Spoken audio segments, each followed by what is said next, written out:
Good morning students. मैं सूर्योदय sir आज प्रेजेंट हुआ हूँ सिस्टम ऑफ यूनिट्स और प्रीफिक्सेस के साथ। तो मैं ये कहना चाहता हूँ कि मैंने लाइव क्लास भी शुरू कर दिया है और 9th क्लास से लेके जेई नीट की तैयारी करने वाले ड्रॉपर बच्चे तक कोई भी स्टूडेंट फिजिक्स की क्लास ले सकता है। प्रॉपर कॉल करके, टाइम लेके, शेड्यूल बना के, ग्रुप में या इंडिविजुअल 4 से 5 स्टूडेंट का ग्रुप मैक्सिमम मैं होल्ड करता हूँ। और ऑन एवरेज अगर ग्रुप में आप क्लास लेते हैं तो $15 to $20 USD, $15 to $20 में चार्ज करता हूं पर आवर। और अगर इंडिविजुअल आप क्लास लेते हैं तो $10 पर आवर। अगर 11th-12th जेई नीट की क्लास लेते हैं और 1 आवर की क्लास लेते हैं तो वीक में आपको 5 क्लासेस लेने की जरूरत होगी। और अगर आप 9th-10th की क्लास लेते हैं तो वीक में आपकी 2 से 3 क्लासेस काफ़ी है, 2 क्लासेस ही काफ़ी है 1 आवर की। आप चाहते हैं कि 2 महीने में ही, 1 महीने में ही सारा सिलेबस खत्म हो जाए हमारा 9th या 10th का, तो वो भी पॉसिबल है। मेरा चार्ज एटलीस्ट $10 पर आवर होगा, उससे कम में मैं टीच नहीं करता। मीन्स 800-900 रुपये पर आवर। जितने घंटे आप महीने में लेंगे उसके अकॉर्डिंग आपसे पेमेंट लूँगा। जो भी सिंधिया फोर्ट, मोंटेसरी वगैरह के स्टूडेंट हैं, ICSE बोर्ड के हों या IGCSE बोर्ड के हों, IB बोर्ड के हों या किसी भी बोर्ड के हों, अगर आपकी पेइंग कैपेसिटी है तो आप ज्वाइन कर सकते हैं। मैं UBS के पेड वर्जन से वेब कैम के साथ हाई स्पीड इंटरनेट के साथ आपको पढ़ाऊंगा। राइटिंग और विजन के बीच का टाइम लैग 1 सेकंड से ज़्यादा नहीं होगा। स्पीकिंग और लिसनिंग के बीच का टाइम डिले 1 सेकंड से ज़्यादा नहीं होगा। रोटर के साथ स्पीड बूस्टर लगा के आपको पढ़ाऊंगा। OBS के पेड वर्जन से पढ़ाऊंगा हाई क्वालिटी के पेनड्राइव के साथ। और जो 11th-12th के बच्चे हैं उनको क्लासेस के बाद ½ एन आवर का मैं डाउट सेक्शन भी दूंगा। अगर आप ग्रुप में हैं तो भी और नहीं है तो भी। बाकी जो बच्चे कम पेमेंट में करना चाहते हैं, इंडिविजुअल क्लास या छोटे से ग्रुप में नहीं करना चाहते हैं, उनके लिए मैं बता दूं कि इस सेशन से मार्च से मैं YouTube पे लाइव क्लास लूँगा। 201 रुपीज़ पर मंथ चार्ज होगा उसका 11th-12th का। और मंथ में 21-22 क्लासेस होंगी। तो आप कोई भी क्लास ज्वाइन कर सकते हैं। उसके अलावे अगर आपका इंजीनियरिंग में, मेडिकल में रैंक पीछे रह गया है, मार्क्स थोड़े कम रह गए हैं, आप कॉलेज, प्राइवेट कॉलेज से इंजीनियरिंग या MBBS की डिग्री लेना चाहते हैं तो आप हमसे संपर्क कर सकते हैं।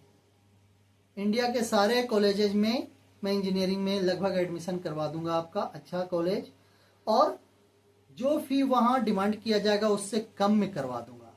बाकी जो कंसल्टेंट आपसे डिमांड करेंगे उससे कम में।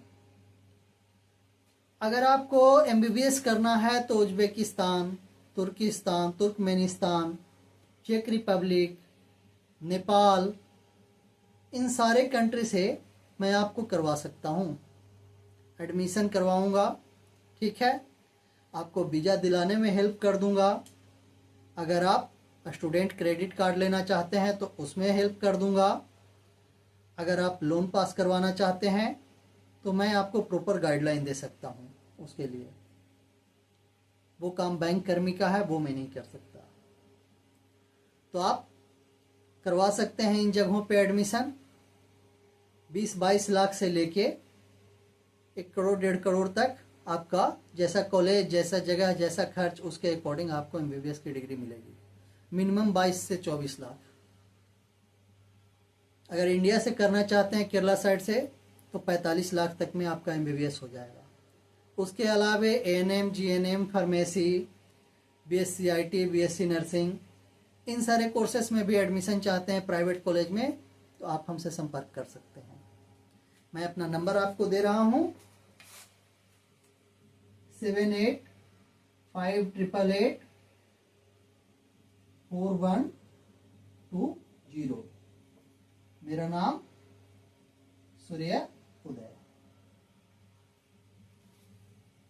आगे कोई भी फैकल्टी मेंबर्स अगर चाहते हैं कि मेरा क्लास ज्वाइन करें अपने कॉन्सेप्ट को बूस्ट करने के लिए, फिजिक्स के कॉन्सेप्ट को, तो वो भी ज्वाइन कर सकते हैं।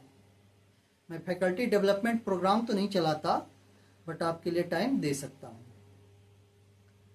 कोई जॉबलेस फैकल्टी हैं, जॉब ढूंढ रहे हैं, तो आप संपर्क कीजिए फिजिक्स, केमिस्ट्री, मैथ, बायो के लिए, प्री फाउंडेशन सेक्शन में भी और जेई नीट सेक्शन में भी। कंसल्टेंसी का चार्ज 15 डेज की, फर्स्ट मंथ के 15 डेज की सैलरी होगी। अगर हाई सैलरी पे हैं तो 10 डेज की सैलरी भी कंसिडरेबल होगा। जो बच्चे लाइव क्लास हमसे लेंगे उनको बहुत सारे बेनिफिट्स साइड वाइज दूंगा। चैट जीपीटी 1, 2, 3, 4 का बेसिक नॉलेज दूंगा ताकि आप प्रॉब्लम को सोल्व कर सके आसानी से। परप्लेक्सिटी प्रो तक आपको नॉलेज दूंगा, परप्लेक्सिटी और परप्लेक्सिटी प्रो का। अगर आप इंडियन हैं तो आपको डाउटनट का कैसे यूज करना है, गूगल लेंस से कैसे सॉल्यूशन ढूंढना है, ये सारी चीज़ों का नॉलेज मैं आपको दूंगा। अगर आप फॉरेन से बिलोंग करते हैं तो मैं प्रॉम्प्टर के साथ आपको लैंग्वेज कन्वर्ट करके पढ़ा सकता हूँ, बट आपका चार्ज थोड़ा सा ज़्यादा होगा क्योंकि जब आप ट्रांसफ़र करेंगे तो 14% एक्सचेंज चार्ज कट जाता है करेंसी का, और प्रॉम्प्टन का चार्ज आप ही से लूँगा। तो प्रॉम्प्टर का चार्ज जो है 1.5 लाख के आसपास है और 1 साल की वारंटी आती है। तो आप मान लीजिए कि 1 साल में 1 लाख रुपया, 1.5 लाख रुपया आपको एक्स्ट्रा पे करने होंगे आपके ग्रुप को। तो आप कहीं भी हो, Canada, Australia, Japan, Singapore, Switzerland, France, Germany, आप आईआईटी मेडिकल की तैयारी मेरे साथ जुड़ के कर सकते हैं। अगर 9th-10th लेवल के स्टैंडर्ड में आप पढ़ रहे हैं तो भी आप फिजिक्स मुझसे पढ़ सकते हैं। Thank you. तो शुरू करते हैं आज का सिलेबस। ये नंबर नोट कर लीजिए, आपके बहुत सारे काम हम करवा सकते हैं।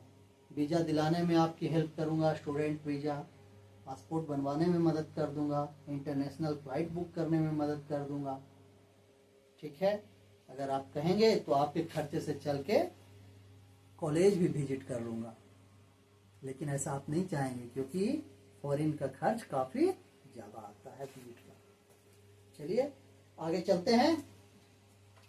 तो हम लोग शुरू करते हैं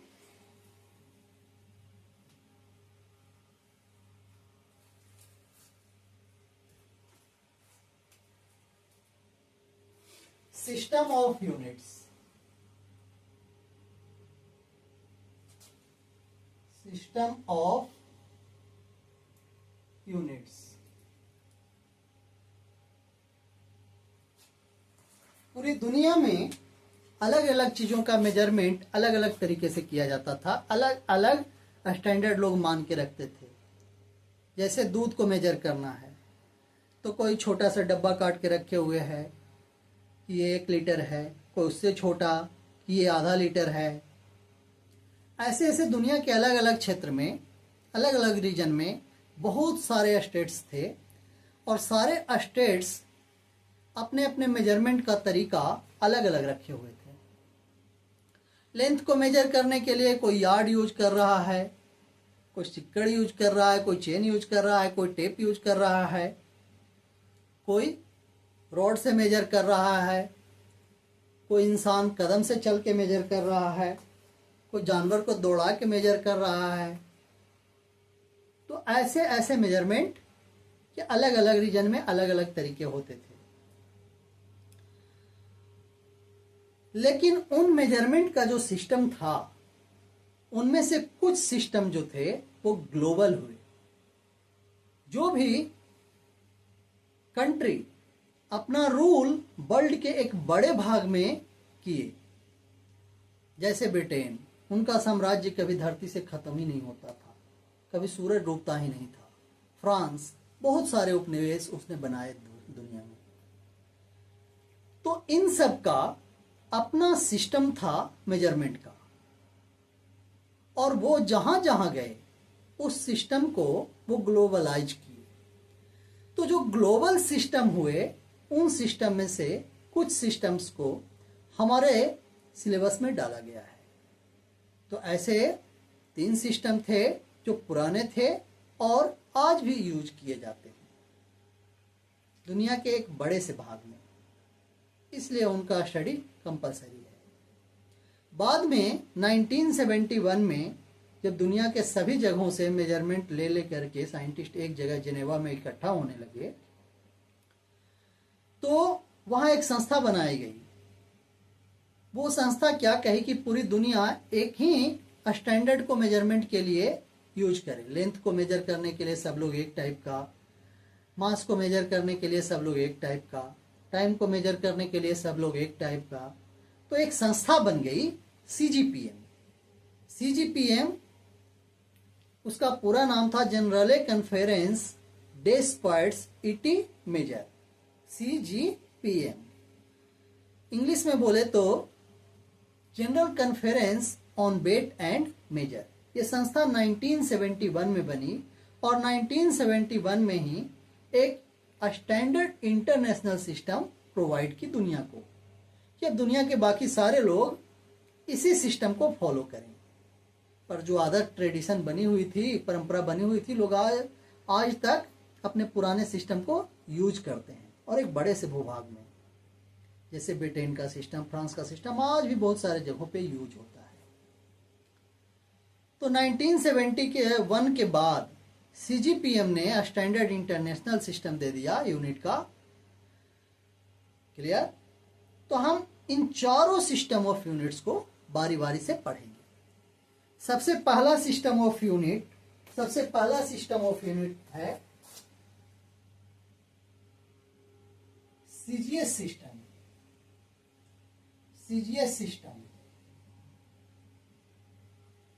इस सिस्टम को बनाने में गॉस का बहुत बड़ा योगदान था, इसलिए इस सिस्टम को गॉसियन सिस्टम भी कहा जाता है। गॉसियन सिस्टम भी कहा जाता है। अब फ्रांस के लोग इसको पूरी दुनिया में फैलाए, तो इसका नाम फ्रांसिस सिस्टम भी, इस सिस्टम को फ्रांसिस सिस्टम भी कहा जाता है। ये जो फर्स्ट नेम है, इस नाम से आपको क्लियर हो जाएगा कि ये सिस्टम है क्या। देखना, C है, C for centimetre, G for gram और S for second. Centimetre gram second system, centimetre gram second system. Centimetre किसका यूनिट? लेंथ का, ग्राम मास का, और सेकेंड टाइम का। तो यहाँ पे 3 फिजिकल क्वांटिटी को मेजर करने के लिए यह सिस्टम दिया गया था। यहाँ पे मैं फिजिकल क्वांटिटी लिख रहा हूं और यहाँ पे लिख रहा हूं उसका यूनिट। कैसा यूनिट? CGS unit. कैसा यूनिट? CGS unit. और यहाँ पे यूनिट का सिंबल लिखता हूं। ये देखना, फिजिकल क्वांटिटी लेंथ है, तो लेंथ का यूनिट क्या? Centimetre, CENTIMETRE। सारे लेटर्स स्मॉल है। यहां सिंबलाइज जब करेंगे तो दोनों लेटर C और M दोनों के दोनों क्या होंगे? स्मॉल। लेंथ के बाद दूसरा है मास। मास का यूनिट ग्राम है, स्मॉल GRAM सिंबलाइज करते हैं स्मॉल g से। थर्ड वन टाइम, टाइम का यूनिट सेकेंड, टाइम का यूनिट सेकेंड सिंबलाइज करते हैं s से। तो ये हो गया सीजीएस सिस्टम या गॉसियन सिस्टम या फ्रांसिस सिस्टम। फ्रांस के लोग जहां जहां गए अपने साम्राज्यवाद को बढ़ावा देते हुए, वहां तक इन्होंने सीजीएस सिस्टम का विस्तार किया, वहां के लोगों को सीजीएस सिस्टम में मेजर करना सिखाया। आज भी वो लोग इसको फॉलो कर रहे हैं, इसलिए एक बड़े से भूभाग में आज भी फॉलो किया जाता है, इसलिए इस सिस्टम को पढ़ना जरूरी था। दूसरा सिस्टम है, सेकंड सिस्टम जो है वो है एफपीएस सिस्टम। एफपीएस सिस्टम, इस सिस्टम को ब्रिटिश सिस्टम या ब्रिटिश इंजीनियरिंग सिस्टम भी कहा जाता है। इस सिस्टम को ब्रिटिश सिस्टम या ब्रिटिश इंजीनियरिंग सिस्टम भी कहा जाता है। ब्रिटेन के लोग जहां जहां गए सभी जगह उन्होंने अपने इस सिस्टम का प्रचार प्रसार किया, सब लोगों को इस सिस्टम के अकॉर्डिंग मेजर करना सिखाया। तो ये जो सिस्टम है ये भी ग्लोबल है। देखना यहां एफ वर्ड फुट को रिप्रेजेंट करता है, पी वर्ड पाउंड को रिप्रेजेंट करता है और एस वर्ड सेकंड को रिप्रेजेंट करता है। जैसे यहां सेंटीमीटर ग्राम सेकंड है, वैसे ही फुट पाउंड सेकंड। यहां देखना फुट किसका यूनिट है? लेंथ का। यहां फिजिकल क्वांटिटी लिख रहा हूं, यहां एफपीएस यूनिट लिख रहा हूं और यहां पे मैं सिंबलाइज कर रहा हूं। तो देखना यहां फुट, सॉरी यहां पे लेंथ, लेंथ का यूनिट फुट, सिंबल FT। यहां एक मार्केबल बात है कि फुट का प्लूरल होता है फीट। अगर हम 1 फुट लिखते हैं तो इसको लिखेंगे ऐसे 1 FT।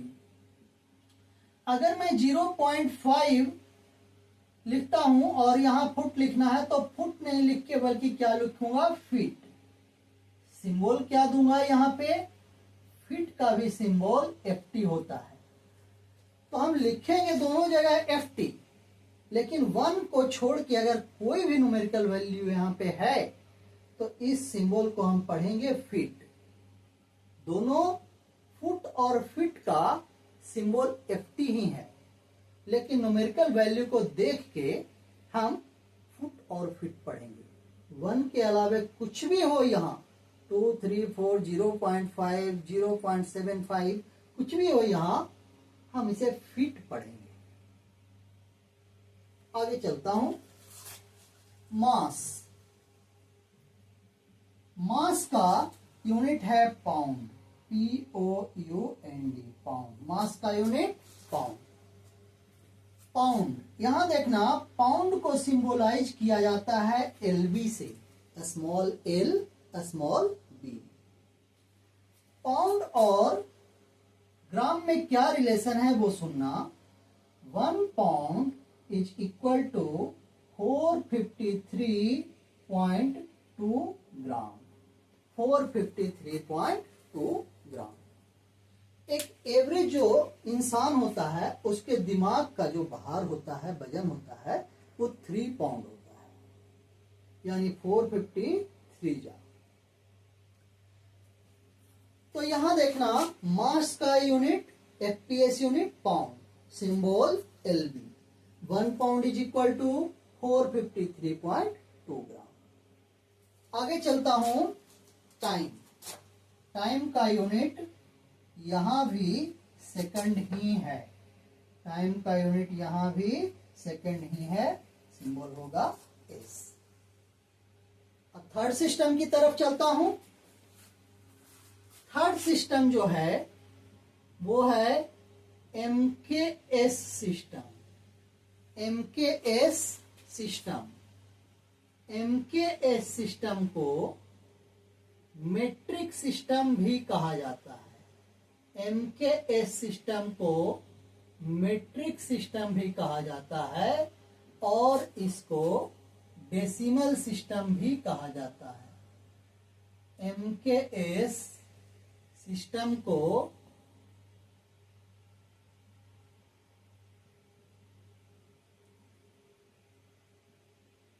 मेट्रिक सिस्टम या डेसिमल सिस्टम भी कहा जाता है। तो यहां पे देखना, एम जो वर्ड है, एम है मीटर के लिए, के वर्ड है किलोग्राम के लिए, और एस वर्ड है सेकंड के लिए। अब डेसिमल सिस्टम में डिग्री विग्री चलता है, जैसे डिग्री सेल्सियस, उसके बाद 30 डिग्री, 40 डिग्री, 50 डिग्री, जो भी डिग्री पढ़ते हैं वो इस मेट्रिक सिस्टम से आया है। यहां देखना, मीटर किसका यूनिट होना चाहिए? लेंथ का। तो यहां पे फिजिकल क्वांटिटी जो है, यहां पे सिंबल लिखता हूं और यहां पे नाम लिखता हूं यूनिट का। फिजिकल क्वांटिटी अगर लेंथ है तो यूनिट मीटर,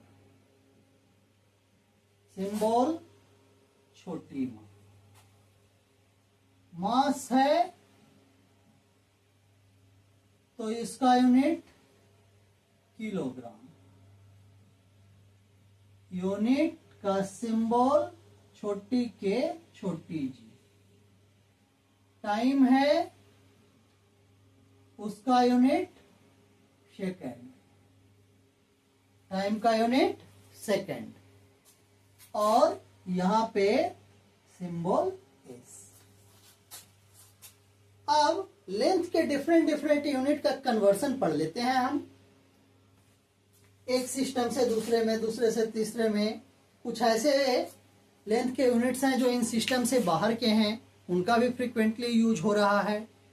तो उन सबको एक से दूसरे में कन्वर्ट करने के लिए हमें इंटर कन्वर्सन पढ़ना होता है। क्या पढ़ना होता है? Inter conversion. तो कन्वर्सन ऑफ यूनिट मैं यहां पे लिख रहा हूं, कन्वर्सन ऑफ यूनिट्स। इसमें बाहर के सिस्टम के भी कुछ यूनिट्स आएंगे जो कि आज भी फ्रीक्वेंटली यूज किए जाते हैं। तो देखना, पहला है 25 मिलीमीटर इज इक्वल टू होता है 1 inch. 25 millimetre is equal to 1 inch. उसके बाद जब 12 इंच मिल जाते हैं तो बन जाता है 1 फुट। 12 इंच मिल जाते हैं तो क्या बन जाता है? 1 फुट। 3 फुट मिल जाते हैं तो बन जाता है 1 यार्ड। 3 फुट मिल जाते हैं तो क्या बनता है? 1 यार्ड। और 220 यार्ड, गज। हाथी एक कदम में जितना डिस्टेंस चलता है वो गज कहलाता है। इंसान एक कदम में जितना डिस्टेंस कवर करता है वो फुट कहलाता है। समझ रहे हैं? दोनों पैर को ऐसे जोड़ लीजिए, 1 फुट। हाथी एक बार कदम बढ़ा दे, या हाथी के पिछले कदम और अगले कदम के बीच का जो एवरेज डिस्टेंस होता है वो तो हाथी के साइज पे डिपेंड करेगा, लेकिन एवरेज डिस्टेंस जो होता था उसी को लोग गज मानते थे। तो ये देखना, यार्ड मीन्स गज। 220 yard is equal to 1 furlong. 1 furlong, और 8 furlong is equal to 1 mile, 1 मील जिसको कहते थे, और 1 mile is equal to 1.6 kilometre, 1.6 kilometre. जो आर्मी वगैरह का दौड़ होता है, सीआरपीएफ वगैरह का, वो 1 माइल दौड़ना होता है 5 मिनट में। समझ रहे हैं? 1 माइल यानी 1600 मीटर, 1600 मीटर दौड़ना होता है 5 मिनट में। तो ये इंटर कन्वर्सन था।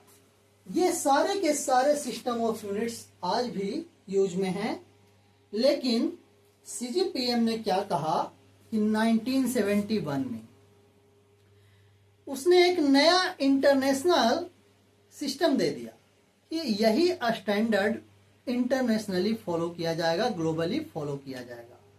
तो अब चौथा सिस्टम ऑफ यूनिट्स हम पढ़ेंगे, जो कि सीजीपीएम के द्वारा दिया गया था 1971 में। सीजीपीएम एक संस्था है जो वेट एंड मेजर पे कमांड रखती है दुनिया में। नहीं तो हर कोई अपना छोटा छोटा बाट लेके घूमता। आप 1 किलो में 1000 ग्राम लेने जाते, और वहां जब सब्जी मंडी, फल मंडी में जाते, तो वहां पे इतना छोटा बाट देता, कहता कि ये मेरा 1 किलो है। आज भी ऐसे हो रहा है, मछली मार्केट या जहां तहां आप जाएंगे तो इतना छोटा छोटा साइज का बाट रखे रहता है। बैलेंस के ऊपर, तराजू के ऊपर में कांटा लगा के रखता है, कील जैसा। वो हिलता डुलता ही नहीं है, ऐसे पकड़ के तोल देता है, जितना मन है उसका उतना ही तोलता है। हमेशा उसका तराजू सीधा रहता है। वो झुकाना चाहेगा तो झुकेगा, नहीं झुकाना चाहेगा तो नहीं झुकेगा। तो ये सारे थे। अब फोर्थ जो है वो आज भी ग्लोबली हमेशा अभी तक उसमें कोई चेंज नहीं किया गया है। सारे सिस्टम ऑफ यूनिट्स के ऊपर जो कमांड रखने वाला है वो सीजीपीएम है, और सीजीपीएम के द्वारा दिया गया जो सिस्टम है वो कहलाता है standard international system, SI system, standard international. किसने दिया? बाई सीजीपीएम। सीजीपीएम एक संस्था है। कब दिया? इन 1971। 1971। इस सीजीपीएम का नाम क्या है? General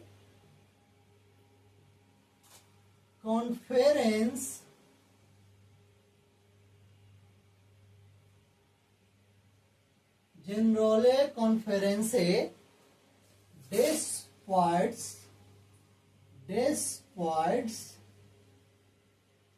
इटी measures.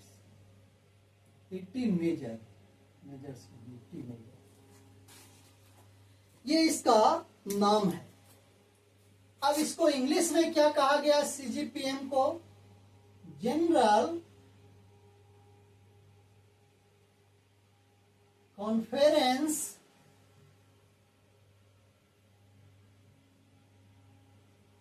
On weight and major,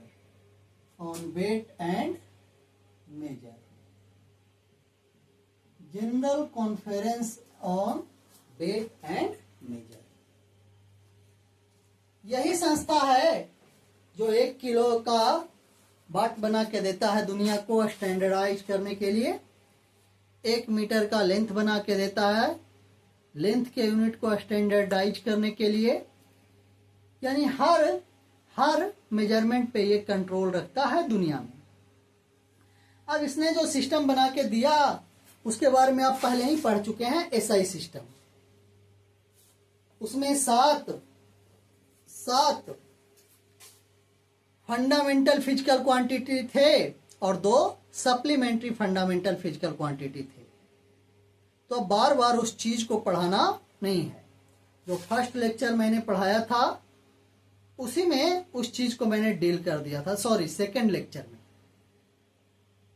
length, mass, time, electric current, ठीक है, amount of substance, luminous intensity, thermodynamic temperature और इनका यूनिट, लेंथ का यूनिट मीटर, सिंबल छोटी एम, ऐसे करके सातों का बताया था। फिर सप्लीमेंट्री फंडामेंटल फिजिकल क्वांटिटी के बारे में बताया था कि प्लेन एंगल और सॉलिड एंगल है, एक का यूनिट रेडियन, दूसरे का अस्टेरेडियन, सिंबल RAD और SR। ये सारी चीजें हम लोगों ने पहले ही डिस्कस कर लिया है, इसलिए यहाँ पे SI सिस्टम को, ये सारे फिजिकल क्वांटिटी का उसका यूनिट को फिर से लिखने की जरूरत नहीं है। तो अब मैं लिख दे रहा हूं यहाँ पे ऑलरेडी मेंशन्ड, ऑलरेडी स्टडीड।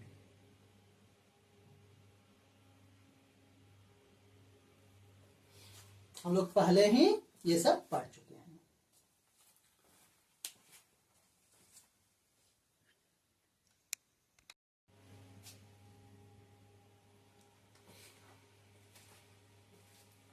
हाँ, तो स्टूडेंट्स अब हम लोग पढ़ेंगे प्रीफिक्सेस, SI सिस्टम के प्रीफिक्सेस। तो यहां देखना, प्रीफिक्सेस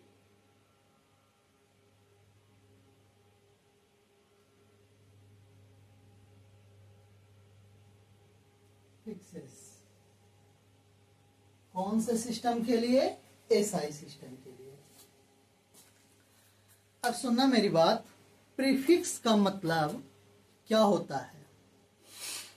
जैसे एक इंसान का नाम लेते हैं तो लिखते हैं श्री राहुल शर्मा या फलाना चिलाना कुछ भी। तो ये जो उनके नाम के पहले श्री लगा हुआ है, ये वर्ड प्रीफिक्स है। श्री का मतलब जनरली होता है शादीशुदा।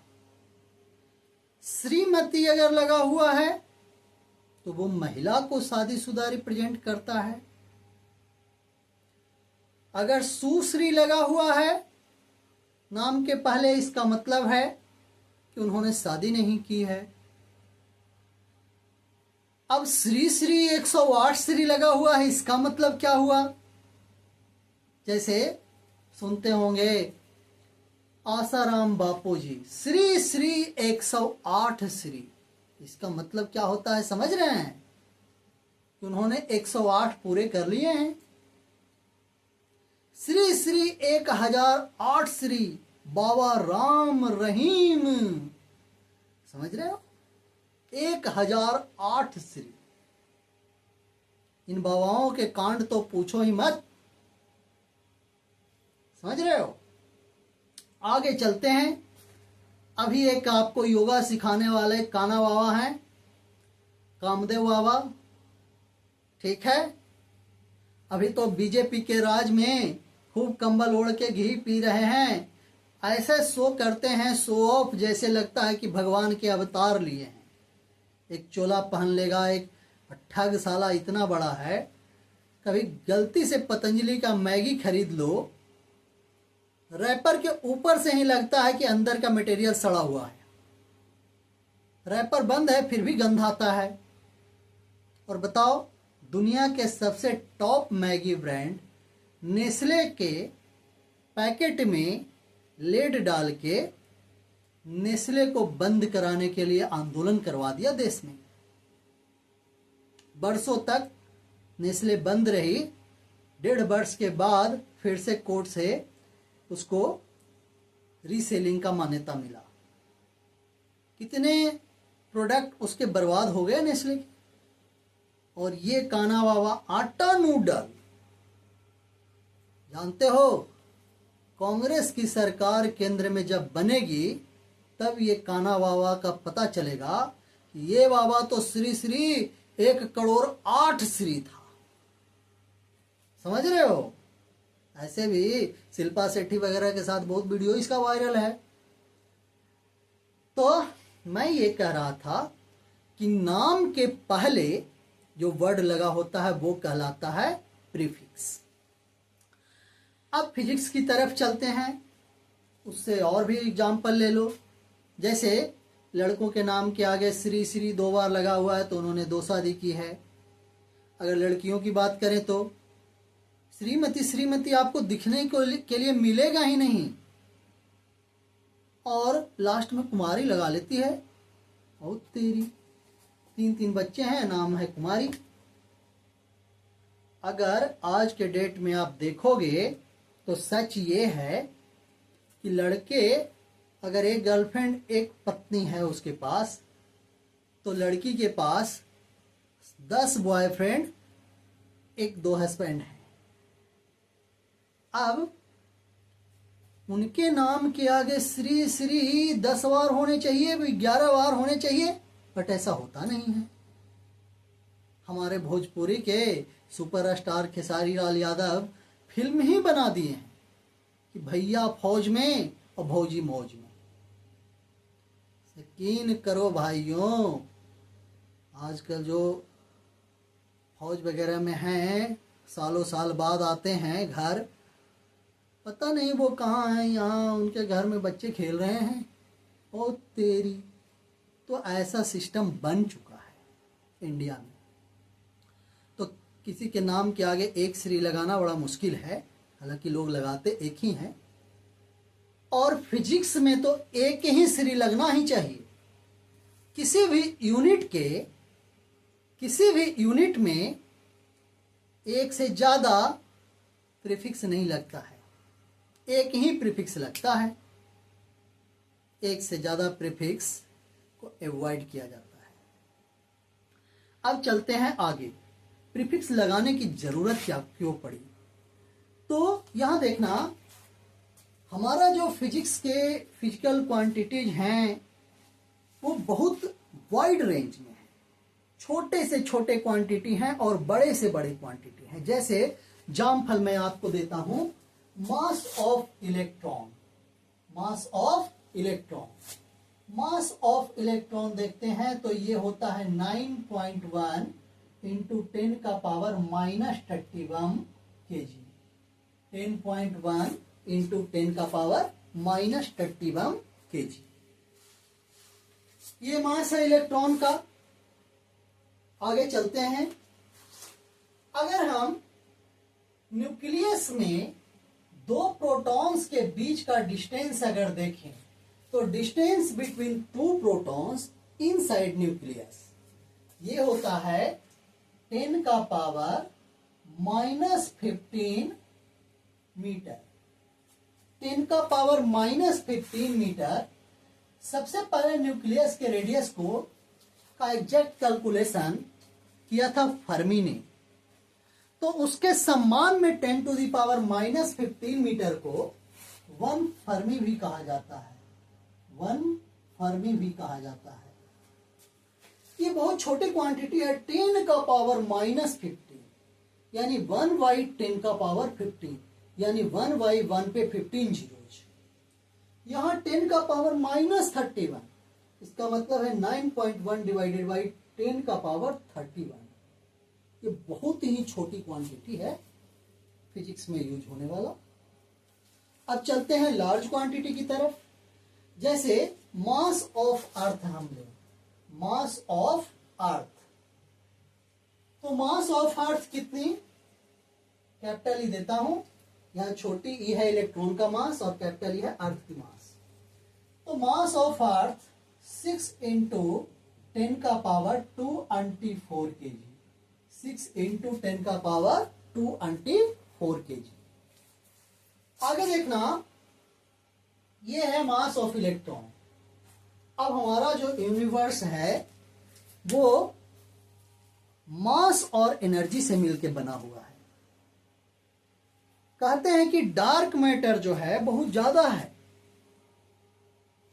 और 27% जो हैं वो ब्राइट हैं। स्टार्स वगैरह, जो विजिबल प्लैनेट्स हैं, कॉमेट्स हैं, जो विजिबल हैं, जो दिखाई देते हैं लाइट के प्रेजेंस में, यानी इंसान की आंख जिन्हें देख पाता है उस चीज से आने वाली लाइट की वजह से, रिटर्न या रिफ्लेक्टेड लाइट की वजह से, वो मात्र 27% है यूनिवर्स में। और 73% जो है वो डार्क मैटर है, जो दिखाई देता ही नहीं और बहुत ही हैवी मास है।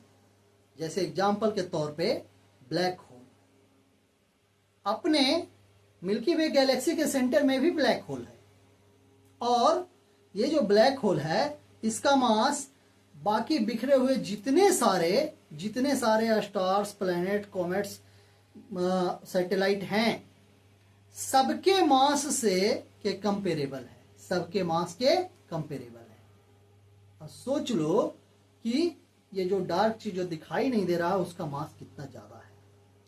तो अपने यूनिवर्स में 27% ब्राइट ऑब्जेक्ट हैं जो नेक्ड आई से दिखाई पड़ते हैं, और 73% जो हैं वो आपके डार्क मैटर हैं।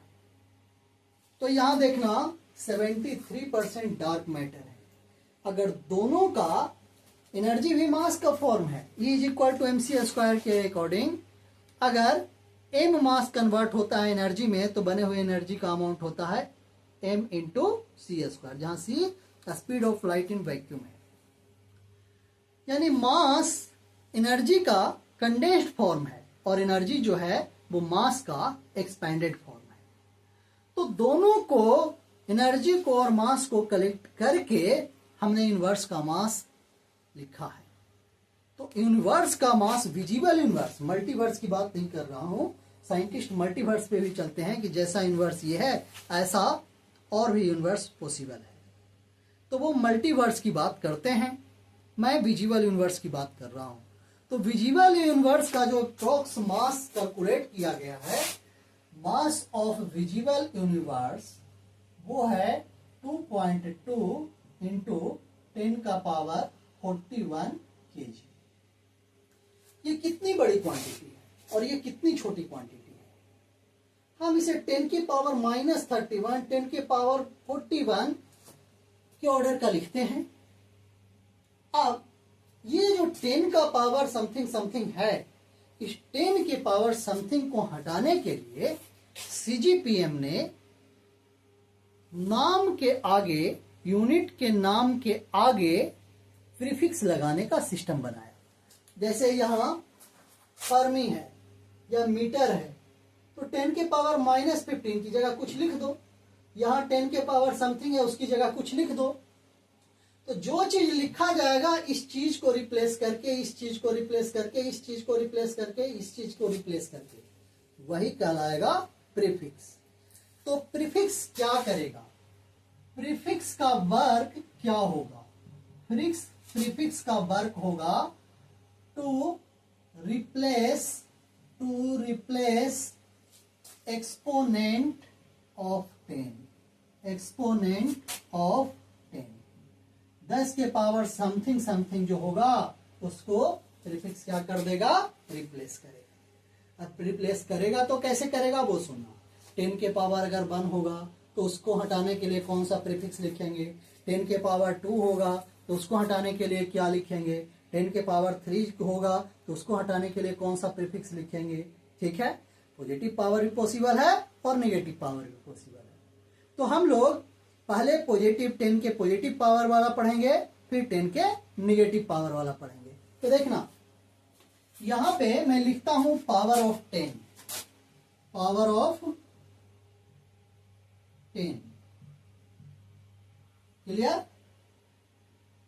10 का पावर, पहले पॉजिटिव वाला मैं लिख देता हूं, पॉजिटिव पावर ऑफ 10। यहां पे प्रीफिक्स का नाम लिखूंगा और प्रीफिक्स किस सिस्टम के लिए है, एसआई सिस्टम के लिए, तो इसे हम कहेंगे एसआई प्रीफिक्स। आगे प्रीफिक्स हो गया। प्रीफिक्स के बाद हम लोग प्रीफिक्स का सिंबल लिखेंगे, प्रीफिक्स का सिंबल लिखेंगे। देखना अगर 10 का पावर 1 है तो इसको रिप्लेस करने के लिए डेका वर्ड का यूज करते हैं। किसका वर्ड यूज करते हैं? ढेका। डेका 10 के पावर 1 के लिए डेका। सिंबल दो हैं इसके, एक छोटी डी छोटी ए, छोटी डी और छोटी ए, और दूसरा कैपिटल डी। लोग स्मॉल डी यहां पे लिख देते हैं। स्मॉल डी डेका का करस्पॉन्डिंग सिंबल नहीं है, वो डेसी का है, देसी का। आगे चलते हैं 10 का पावर 2। 10 के पावर 2 को कहते हैं हेक्टो। हेक्टा कोई वर्ड नहीं है, हेक्टो। हेक्टो इसका सिंबल होता है स्मॉल एच। डेका हेक्टो। अब चलते हैं 10 के पावर 3। 10 के पावर 3 को कहते हैं किलो। किलो छोटी के, ये सब तो जानते ही हैं। अब 10 के पावर 4 नहीं होता है। अगर यहां 10 के पावर 4 रहेगा ना तो इसको ऐसे लिख देंगे 10 इंटू 10 के पावर 3, और इसको हम ऐसे लिख देंगे 10 के पावर 3 की जगह लिख देंगे किलो और 10 को रहने देंगे। तो 10 के पावर 4 नहीं होता है। 10 के पावर 4 नहीं होता है, डायरेक्ट अब आएगा 10 के पावर 6। लिखने का तरीका रूल हम अलग से बताएंगे इसके बाद।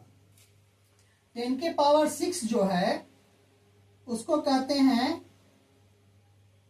मेगा।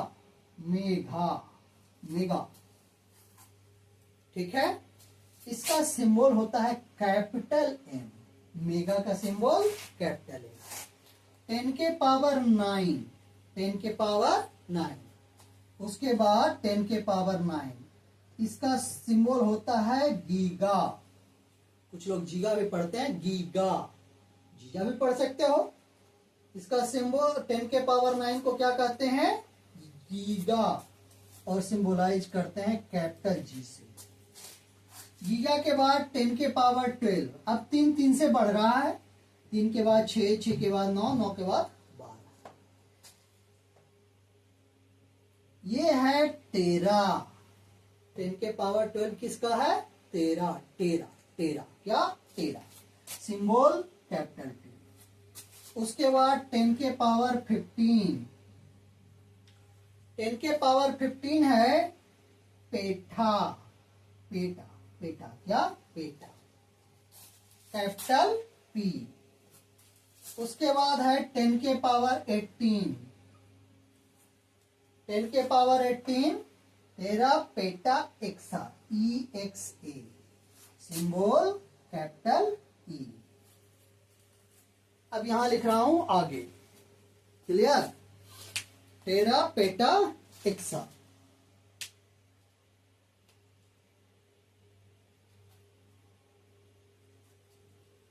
देखना, यहां लिख रहा हूं पॉजिटिव पावर ऑफ 10।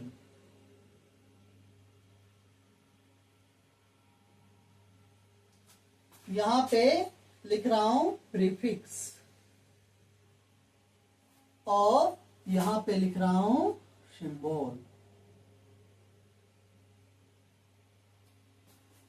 देखना, 10 के पावर 18 के बाद 21। 18 के बाद 21, इसको कहते हैं जीटा। ZETTA, zeta. सिंबल होता है कैपिटल जेड। और उसके बाद है 10 के पावर 24। इसका सिंबल होता है yotta. Yotta, symbol capital Y. अब इतना काफी है, इससे ज्यादा किसी बुक में मिलता नहीं है। अब पॉजिटिव पावर के लिए तो आपने देख लिया, अब निगेटिव पावर के लिए देखते हैं। तो हम लोग लिखेंगे negative power of 10। Negative power of 10, 10 का नेगेटिव पावर। और यहां पे लिखेंगे प्रीफिक्स,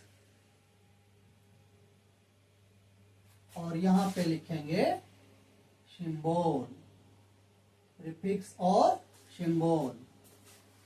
तो पहला है 10 के पावर -1। 10 के पावर -1 को कहते हैं डेसी। इसे सिंबलाइज करते हैं छोटे डी से, देशी, देशी, पौवा, देशी। ठीक है। उसके बाद 10 के पावर -2 सेंटी, देसी सेंटी, सेंटी को छोटी सी, छोटी सी। 10 के पावर -3 मिली, कब मिली, कहाँ मिली, मिली, देसी, छोटी सी, मिली। अब चलते हैं 10 के पावर -6 पे। -4 रहेगा तो 10 के पावर -1 इंटू 10 के पावर -3 कर देना। 10 के पावर -1 को छोड़ देना, 10 के पावर -3 की जगह मिली लिख देना। 10 के पावर -6 को कहते हैं माइक्रो, माइक्रो, माइक्रो।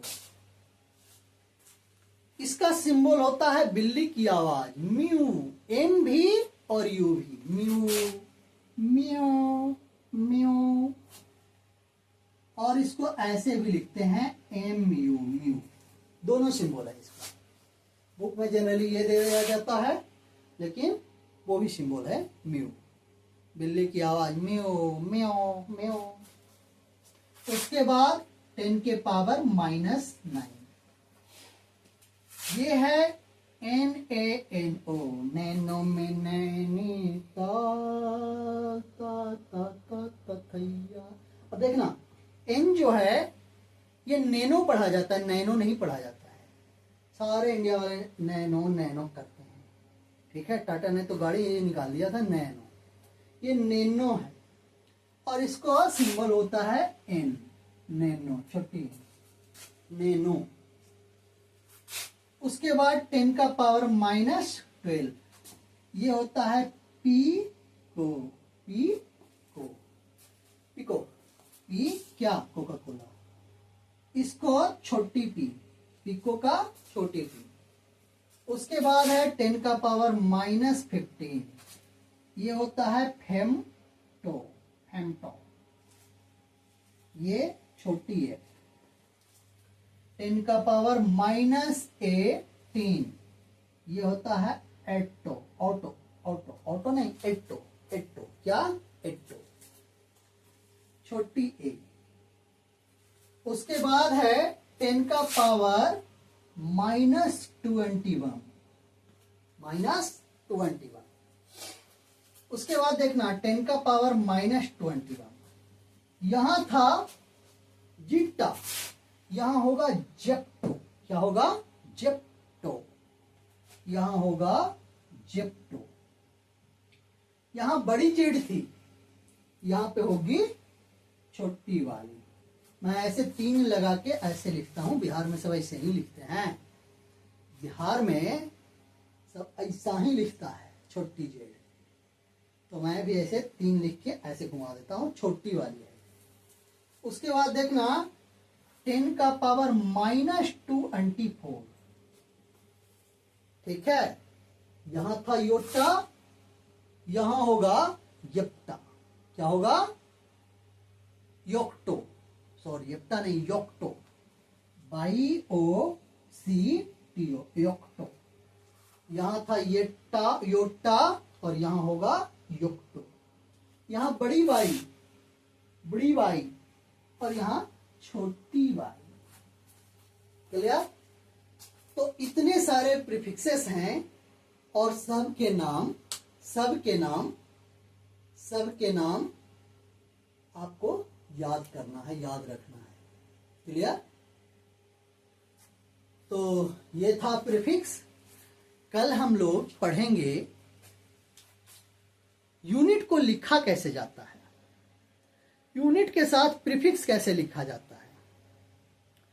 क्या यूनिट को हम इटालिक में लिख सकते हैं या हमेशा रोमन में लिखना होगा। क्या यूनिट अगर डिराइव्ड यूनिट का है, जैसे केजी मीटर पर सेकेंड, तो उनके बीच में इंटू देते हैं या डॉट देते हैं या कुछ नहीं देते हैं या स्पेस देते हैं। क्लियर? ये सारी चीजें, ठीक है। एक यूनिट डिराइव्ड क्वांटिटी का है, यानी कई कई फंडामेंटल क्वांटिटी का कॉम्बिनेशन से बना हुआ है, ठीक है। तो उसमें डिवाइड का साइन कितनी बार देंगे, स्लाइडस बोलते हैं उसको। उसके बाद एक यूनिट में, चाहे वो डिराइव्ड क्वांटिटी का ही यूनिट क्यों ना हो, क्या उसमें एक से ज्यादा प्रीफिक्स यूज कर सकते हैं? क्लियर? प्रीफिक्स